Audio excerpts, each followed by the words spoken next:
पहले तो मीडिया आज आपसे मिलने आई हुई है, बहुत सारी बातें यहाँ होगी। मुंबई में आप आए हैं, क्या खास वजह रही है, क्या कुछ आपके प्रोजेक्ट्स हैं जिस पर काम करना है? सबसे पहले तो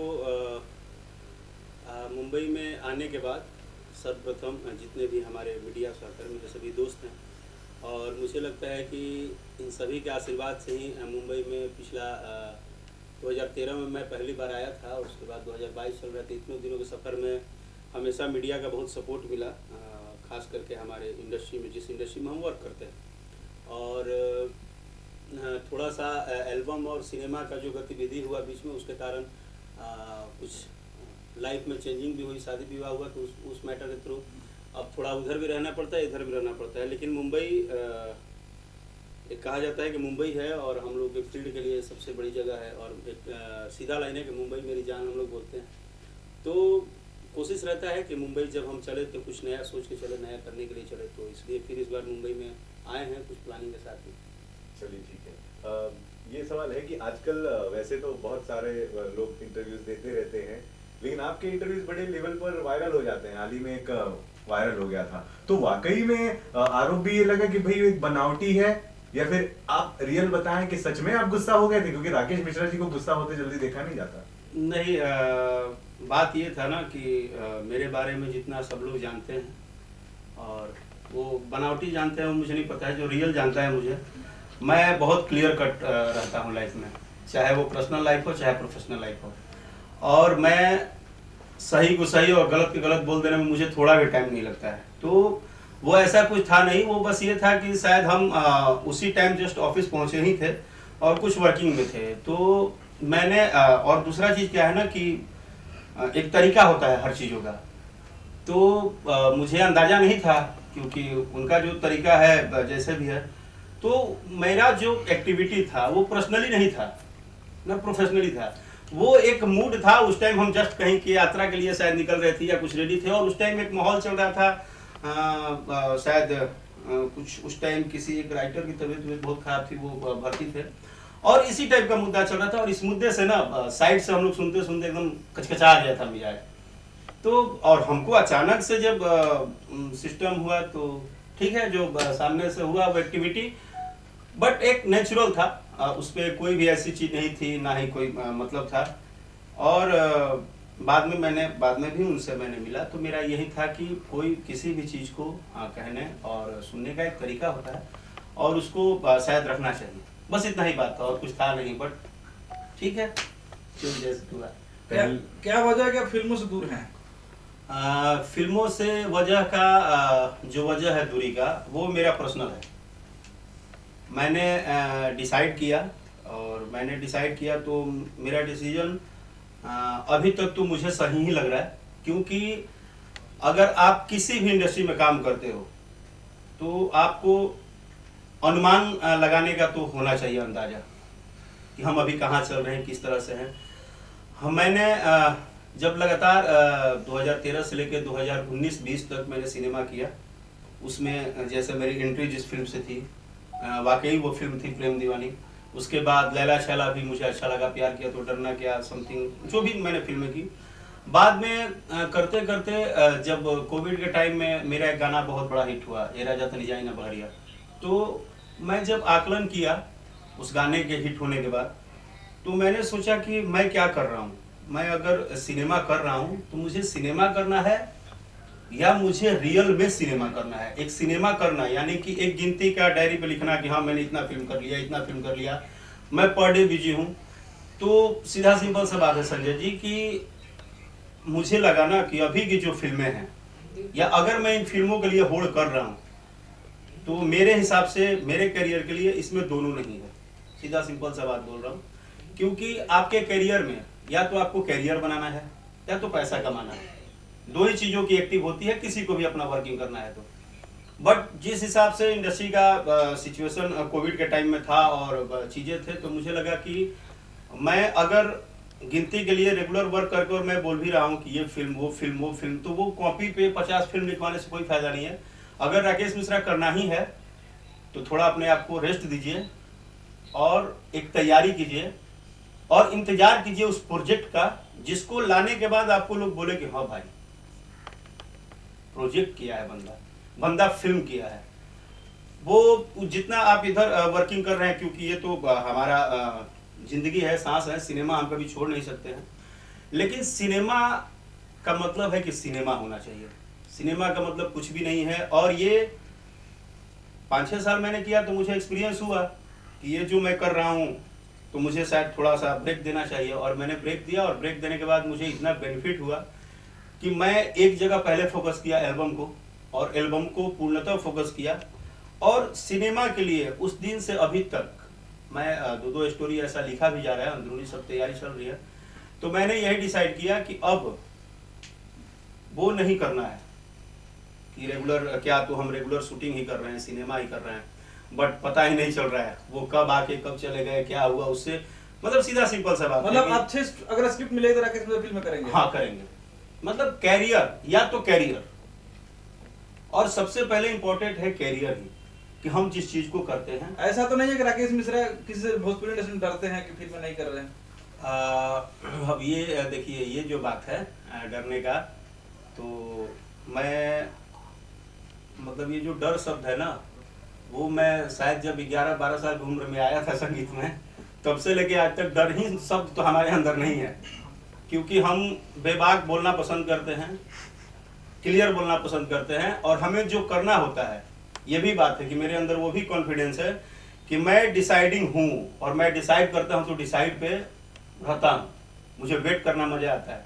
मैंने अगर डिसाइड किया तो इसमें किसी का देन नहीं था, ना परिवार का, ना किसी का दबाव नहीं था। मैंने डिसाइड किया कि नहीं, मुझे फिल्म करना है, वो भले साल में एक कर, मुझे वो लिस्ट नहीं बनाना है, और आई एम वेरी हैप्पी।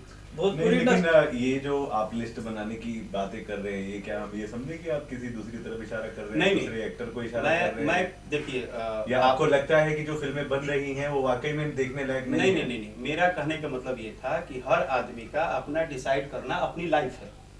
इसका मतलब मेरे बात को अगर आप मीडिया के थ्रू लाएंगे और आप बोलेंगे कि हम किसी पे टारगेट करने वाले पहले तो कोई होते ही नहीं है, क्योंकि हर व्यक्ति को भगवान ने गुण दिया है उसके अंदर। अगर वो अपने हिसाब से काम करता है तो हर व्यक्ति को जो अच्छा लगता है वो करता है, उसके डिसाइड करने वाले हम नहीं हैं, बट हम अपने डिसाइड करने वाले हैं। अगर क्या किसी हिंदी सिनेमा में कोई एक्टर रेस्ट ले लिया 2 साल, तो क्या इसका मतलब है कि वो दूसरे पे क्रिटिसाइज करेगा? नहीं, ये हमारी तैयारी है। हो सकता है कि आपको नहीं पता है, हम कुछ अपना तैयारी कर रहे हैं, हमारा कुछ प्लान है, विजन है आगे के फ्यूचर। सर मैं ये जानना चाहता हूँ, आप कर रहे हैं, आप डिसाइड करते हैं, डिसाइड और डायरेक्टर और प्रोड्यूसर करते हैं कि किस हीरो को लेना है, और जहां तक मैं समझ रहा हूँ काफी डायरेक्टर प्रोड्यूसर ये बोल रहे हैं कि आप सिंगिंग के लिए बने, फिल्म के लिए नहीं बने, आपकी क्या प्रतिक्रिया है? डिसाइड का मतलब ये था कि हम अभी ये डिसाइड नहीं कर रहे हैं कि हम सिनेमा किसके साथ करेंगे, किसके साथ नहीं। सिनेमा हमको करना है कि नहीं करना है, ये हम डिसाइड कर रहे हैं, और हमको कब करना है। लेकिन डायरेक्टर प्रोड्यूसर ये बोल रहे हैं कि आप सिंगिंग के लिए बने हैं, तो वही तो हम भी आपको बता रहे हैं, हम किस चीज के लिए बने हैं वो आगे की फ्यूचर बताएगी। हमको क्या करना है जब हम करने आएंगे तो आपको खुद ही पता चल जाएगा। क्यों हम प्रेम दीवानी किए थे तो तब तो हम सिंगर के लिए ही बने हुए थे, फिर भी वो क्यों 14 वीक और 15 वीक चल गई? वो टाइमिंग था। मैंने आपको क्या बोला, अभी का जो टाइम था कोविड से, जो कोविड से हिला हुआ था सारी चीजें, उसमें मैंने जो मुझे अच्छा लगा वो मैंने किया, और मैंने एकदम एंजॉय के साथ कर रहा हूँ। नहीं, लेकिन काफी मित्र और इंडस्ट्रीज के जितने भी डायरेक्टर प्रोड्यूसर हैं, एक बात जान लीजिए, वो सभी हम लोग के गार्जियन हैं, एक पेरेंट्स हैं। हमेशा उनके साथ काम करिए या मत करिए, लेकिन उनका सुनना, उनके साथ बैठना उठना, उनके साथ सीखना, ये आपके लिए हमेशा फायदेमंद होता है। और मुझे भी ऐसा होता है कि मैं सिनेमा के ऊपर वर्किंग करूँ या चर्चाएं करूँ, बट मैं सबके साथ टच में रहता हूँ, सबसे बातचीत करता हूँ, सबसे कुछ ना कुछ जानता हूँ, समझता हूँ कि हाँ अभी क्या किया जाए, कैसे प्लान किया जाए। तो ये जो चीज़ें हैं ये आपको पर्सनली अपना करना पड़ता है। लेकिन जो खबर हमारे पास है उसके हिसाब से आप लंदन जा रहे हैं यशी फिल्म्स के थ्रू? हाँ, लंदन जाने की प्लानिंग है, और सारी चीज़ें लगभग डन है। तो जब प्रोसेस फाइनल हो जाएगा तो देखते हैं, फिर तो चलिए। यहाँ यशी फिल्म 13 पिक्चरें बना रही है और कम से कम 40 गाने बन रहे हैं, तो आपको गाने के लिए ले जाया जा रहा है या फिल्म के लिए? देखिए, एक चीज़ है, मैंने आपको बोला ना कि ये जो इंडस्ट्रीज है, इस इंडस्ट्री में मैं पर्सनली जितने भी लोग हैं, वो जितने भी हमारे गार्जियन हैं, बड़े हैं, मेरा आज तक एक आदत रहा, मैं कभी किसी से सवाल नहीं किया, ना ही कुछ बोलता हूँ। और ख़ास करके अभय भैया जो हैं, वो हमारी पूरी भोजपुरी भाषा के लिए, भोजपुरी इंडस्ट्री के लिए एक स्तंभ कहे जाते हैं। और वो एक ऐसे गार्जियन हैं कि वो बस उनका आदेश आ जाए, वो इतना भी उनसे नहीं बात होता है कि हाँ भैया क्या क्यों कैसे, उनका आदेश आ जाए, ये यासी फिल्म के ऑफिस से ये फोन आ जाए कि हाँ बाबू ये काम है, हाँ ठीक है भैया हो जाएगा। उन्होंने बहुत अच्छा सवाल किया। तो अब क्या है कि उन्हीं का जवाब अभी दे रहा हूँ कि वो वहां पहुंचने के बाद यासी फिल्म्स खुद ही डिसाइड करेंगे कि क्या करना है राकेश मिश्रा को। बट वो एक ऐसे स्तंभ है, ऐसे व्यक्ति हैं कि उनका जो भी वो बोलेंगे उसमें ना नहीं है, उसमें हाँ ही है।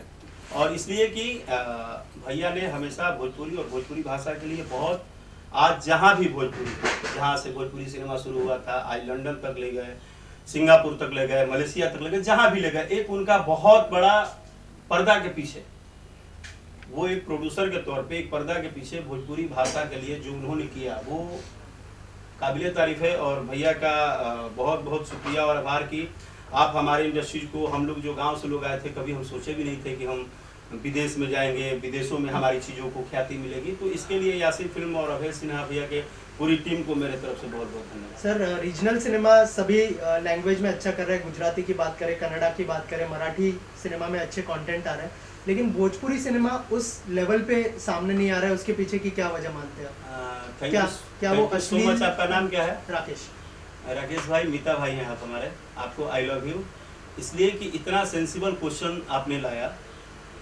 अब शायद मेरा, जितने देर से आप लोग मुझे बातों में जो फंसा रहे थे अपने, मेरा फाइनली जवाब आपने दे दिया कि हम रीजनल में बड़ा होने के लिए हमको ब्रेक लेना पड़ेगा, हमको सोचना होगा, हमको उसके आसपास की बहुत सारी चीज़ों पे सोचना होगा कि क्या जो हम पिछले 10-12 साल से बना रहे हैं उससे अब अलग सोचना चाहिए।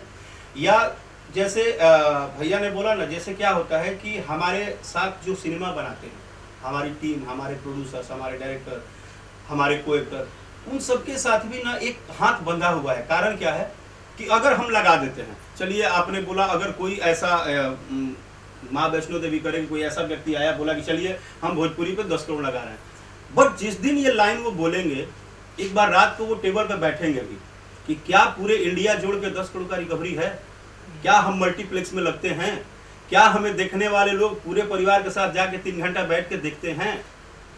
ये बहुत सारी चीजें हैं जो अभी इस इंडस्ट्री को और इंडस्ट्री के ऊपर इस पे चर्चा करने की जरूरत है।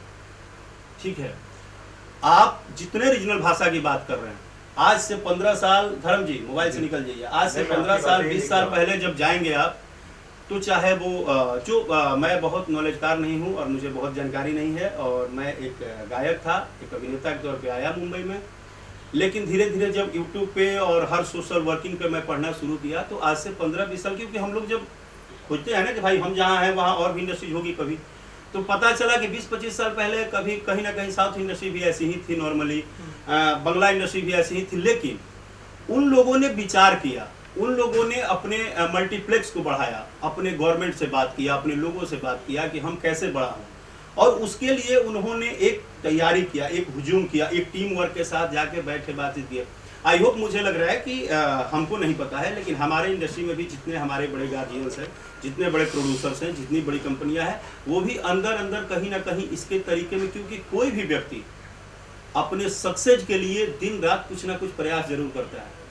हमारी इंडस्ट्री भी हो सकता है कि अंदर अंदर प्रयास कर रही होगी कि मल्टीप्लेक्स में क्या ऐसा किया जाए कि पूरे इंडिया के मल्टीप्लेक्स में या बिहार यूपी के मल्टीप्लेक्स में भोजपुरी का लगना एकदम अनिवार्य हो जाए।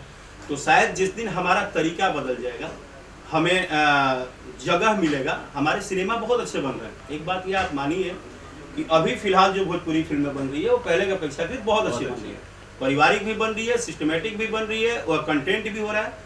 हाँ, अब जो आप बात कर रहे हैं ना कि थोड़ा सा ऊपर उठ के, तो उसके लिए बजट लगता है, और बजट तभी कोई आप पे लगाएगा जब आप रिकवरी करेंगे। और रिकवरी के अगर तौर पे देखा जाए तो ये फैक्ट है कि जब तक मल्टीप्लेक्स और आपको अच्छे थिएटर का सेंटर नहीं मिलेगा तब तक मुश्किल है। सर, आपको लगता है कि जो सुपरस्टार्स है जैसे केसरी लाल जी और पवन जी, निरहुआ जी, उनको एक स्टेप आगे लेना चाहिए, जिससे कि लोगों के जो दिमाग में जो चीज़ें हैं, जैसे अश्लीलता की बात करें, तो वो चीज़ें बदलेगी अगर सुपरस्टार लोग ये इनिशिएटिव लेते हैं तो? देखिए, सबसे पहली बात है कि हमारे जितने भी बड़े भाई हैं, चाहे वो दिनेश लाल यादव जी हों, रवि किशन जी हों, पवन भैया हों, खेसारी जी हों, चिंटू भाई हों, रितेश भाई हो, समथिंग हम सबको बोल रहे हैं। हम तो फिलहाल अभी कुछ दिनों से वो हैं तो हम ज़्यादा कुछ अपनी बात नहीं रख सकते हैं, बट ये जितने भी लोग हैं, आप मानिए या मत मानिए, ये सारे लोग अंडर टेबल लेवल पे प्लानिंग तो कर ही रहे हैं। क्योंकि जिस तरह आपको चाहत है ना कि हमारी इंडस्ट्री बड़ी दिखे, उसी तरह उनको भी दिन रात ये चाहत है, अंदर एक मन में उनके भी कहीं ना कहीं वो दिन रात सोच रहे हैं कि हम इसका कोई रास्ता निकालें, और इसके लिए शायद ये लोग निकाल भी रहे हैं।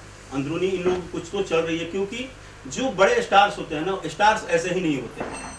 आज आप बात कीजिए, जितने भी आपने बोला कि हमारे बड़े स्टार्स हैं, वो बहुत मेहनत करते हैं, चाहे पवन भैया हो, खेसारी जी हो, समथिंग जितने भी लोग हैं, जितने भी हमारे भाई हैं, या प्रोड्यूसर हैं, डायरेक्टर हैं, मेहनत सारे लोग कर रहे हैं। हर आदमी से आप मिलिएगा ना तो जिसे पूछेगा कैसा सिनेमा बना है, तो बोलते हैं कि अरे गर्दा बना है, सिनेमा बना है।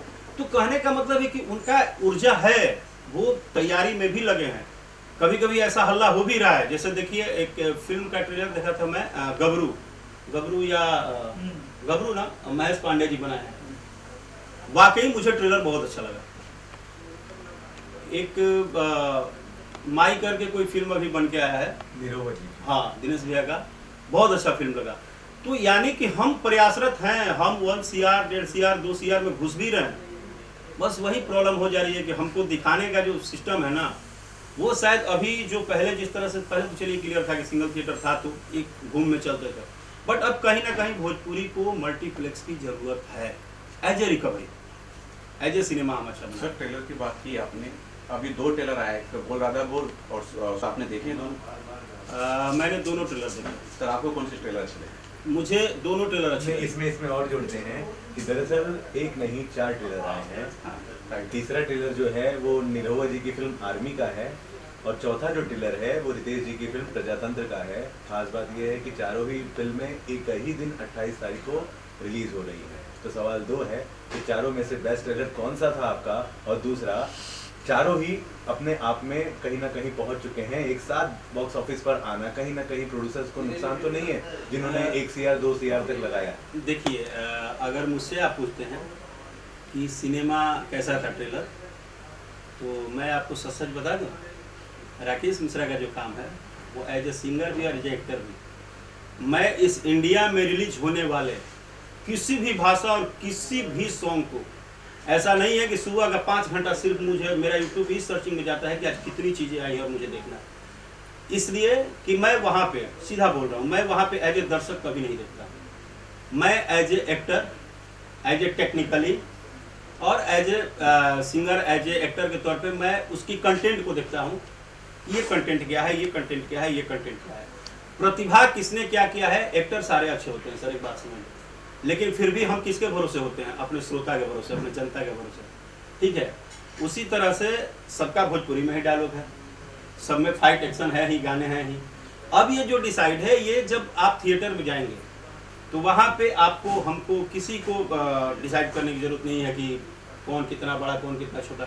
जब जनता में जाएगा तो जनता की वोट मत आपको बता देगी कि कौन कहाँ है, पहली बात, इसलिए कि वो जनता का चीज़ है। लेकिन अगर हमसे पूछेंगे तो जितने भी ट्रेलर की आप बात की, हमने सब सारे ट्रेलर देखे हैं, हम आपको बता रहे हैं। और सारे ट्रेलर में मुझे सबसे अच्छी जो बात लगी कि हम आगे बढ़ रहे हैं। बस मुझे इसी बात का खुशी कि हमारा जो प्रयास है, सिनेमा जो अभी दिख रहा है, जो ट्रेलर दिख रहा है, जो बनाने का स्टाइल दिख रहा है, जो कंटेंट दिख रहा है, वो कहीं ना कहीं हम आगे बढ़ रहे हैं। बस यही है। ताकि लोग जो है इस वक्त नौकरी छोड़ करके छठ मनाने बिहार में आते हैं, हाँ। और काफी इमोशन हो जाते हैं। इस क्या इसमें ऐसा क्या कुछ खास है?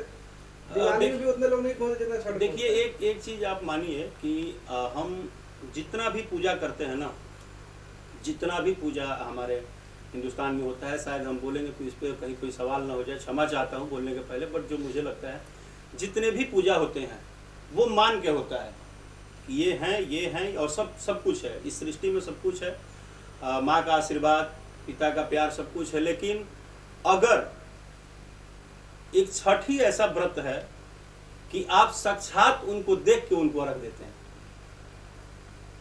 मतलब हम सूर्य भगवान को साक्षात अपने आंखों से देखते हैं और अर्घ देते हैं, दूसरी चीज, इतना कठिन पर्व और शायद दूसरा नहीं हो सकता। इतना कठिन पर्व है, इतना कठिन पर्व है कि अगर आप बिहार से हैं या यूपी से हैं तो आपको पता होगा, इसमें मतलब एक ये गेहूं पसारा होगा ना, गेहूं, उस गेहूं को पसारने के बाद 6 घंटे 7 घंटे धूप में छाता लेके बोरिया ओढ़ के, और आदमी छत पे अगोरिया करती है, औरतें अगोरिया करता है कि कोई एक कौआ आकर जूठा ना कर दे। मतलब इतना डर किसी पर्व में नहीं लगता है जितना छठ के व्रत में डर होता है, क्योंकि ये पर्व पूरे 3 दिन आम के दातुन से मुंह धोना, आपको नीचे चटाई पे सोना, बोरिया पे सोना, मतलब शुद्धता की तो मतलब इतना शुद्ध रखना पड़ता है आपको। चारों घर में जहाँ पूजा हो रहा है सब लीप पोत के गोबर से एकदम आपको, मतलब ये पर्व जो है ना ये अद्भुत है। और इस पर्व को जो एक बार देख लेगा ना, वो यूपी बिहार से नहीं भी होगा तो एक बार यूपी बिहार सिर्फ इसलिए आएगा कि देखते हैं। और इतना अच्छा लगता है जब आप घाट पे जाएंगे, तो घाट पे जब जाइए तो मैंने लगता है कि साक्षात धरती पे ना कोई एक अद्भुत मेला लगा हुआ है भगवान का, बहुत अद्भुत। दिवाली हफ्ते भर के बाद है, कुछ खास दिवाली में? दिवाली और छठ दोनों की हार्दिक शुभकामनाएं पूरे मुंबई के मेरे मीडिया भाई को और सभी दर्शकों को। और साथ साथ में इस बार का दिवाली जो है ना, क्या है कि इस बार का सारा पर्व ना थोड़ा चाँप के हम लोग मना रहे हैं, कहे से कि 2 साल से ना घर में बैठल बैठल मन पिता गिर है। अब एक बार दशहरो भैला तो चाँप के भैला एकदम, अब छठो हुई तो उतने भीड़ हुई घाट पर। और दिवाली में बस एक चीज़ बोलेंगे कि बम धमाका पड़ाका जो भी है, आज का थोड़ा क्या है कि दौर अलग है। पहले गाँवों में स्पेस होता था बहुत, बगीचे में बाहर, बट अब शहर उहर में भी छठ होता है, तो थोड़ा सा धमाका जो करना है वो बचा के करना है, ताकि सब लोग सुरक्षित रहें, हम भी सुरक्षित रहें, आप भी सुरक्षित रहें, और कहीं ना कहीं प्रदूषण से अपने को और अपने देश को भी बचाएं। Okay sir, thank you. ये जो यहाँ पे एक साथ 3 कार्य देखने को मिलेगा, ब्रेकिंग बूम और आस्था ट्रेवल्स, हंगामा मीडिया।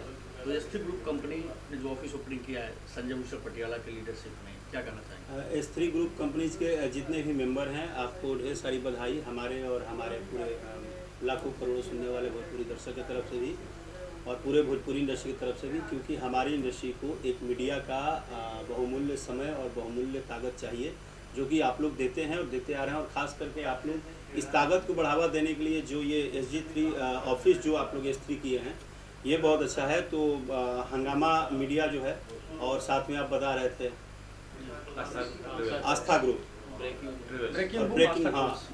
ब्रेकिंग जो है, तो ये तीनों लोग का बस एक ही चीज़ हम चाहेंगे कि आप जब तीनों लोग जो शुरुआत किए इसको दिन प्रतिदिन, और बस हमें ये सुनने में आया कि आपने एक ये नया अचीवमेंट किया, क्योंकि आप कुछ भी जब स्टार्ट करते हैं ना, तो जो स्टार्ट की पावर होती है वो पावर एंड तक जाना चाहिए। उसके बीच में बहुत सारे लाइफ में चीज़ें आते हैं, इसलिए आप पूरे टीम जो आप तीनों लोग एक साथ हुए हो, बस आपको ये चीज़ ध्यान रखना है। जैसे हम कभी खुद बोलते हैं एक कहावत के रूप में, हमारे जब दर्शक पूछते हैं कि भैया हई चलो हाउ ना चलो, हम बोलते हैं कि मेरा काम है वो घोड़ा वाला, दोनों तरफ से ये लगा के रखते हैं और सीधा अपना काम करते रहते हैं। उसी तरह मीडिया भी अपना एक काम है। तो संजय भैया को मेरा ज़्यादा प्यार है, क्योंकि ये बहुत इंटेलिजेंट हैं और बहुत नॉलेजफुल हैं और बहुत दिनों से इन्होंने इंडस्ट्री में समय दिया है। तो मैं उम्मीद करता हूँ कि ये सभी को लेकर चलेंगे और एक अच्छे लेवल पे अच्छे तरह से भोजपुरी इंडस्ट्री को भी, बॉलीवुड को भी, और जितने भी यहाँ मुंबई में इंडस्ट्रीज है सबके साथ आपका बहुत अच्छा प्यारा व्यवहार रहेगा और आपकी टीम पूरी बहुत सक्सेस करेगी। और आने वाले दीपावली में यही शुभकामना है कि महालक्ष्मी का यहाँ पे एकदम भरमार हो जाए, पूरा गर्दा गर्दा कमाते रहिए और कभी कभी हम लोग को बुलाते रहिए। Thank you sir.